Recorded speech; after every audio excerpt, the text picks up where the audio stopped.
અમારે છે ને બસનો પાસ બહુ સસ્તામાં નીકળતો અમને, કારણ કે અમારે બધાની બધે સુવિધા એ રીતની હતી એ સમયમાં.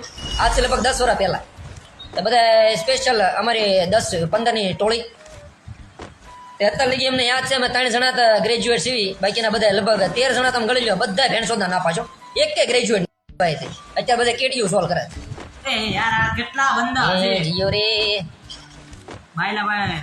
એ નાકે પેરી ન તણી તમે મૌન કાઈ છે? મણ્યા લાગો છો. એ ભાઈ શોધાઈ ગયા છે 4 પગે થઈ ગયા. એ નાકે પેરી ન તણી તમે ગુંગાળા લાગો છો.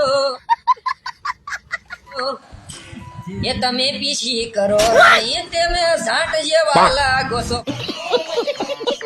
તો ભાણિયા ભાઈ કાલે વારે ભાણા તારો વેવાળ ગોતો માર નીકળું ભાઈ વ્યવહાર માર નીકળું. મારી વાત તો હવે હા માર આમાં એવું છે જેકીભાઈ, ગામના આખા પોતા ગણવા બેહી જાવ. કાલે વારે કપ કપ કપ.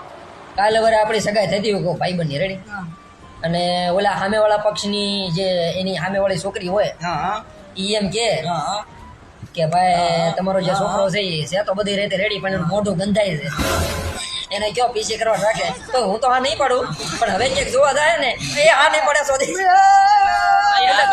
એટલે બંધ માથે છે નાચની એની મારો શોધે મારા એની મારો ભૂતરો પાછળ બંધો એની બેન ના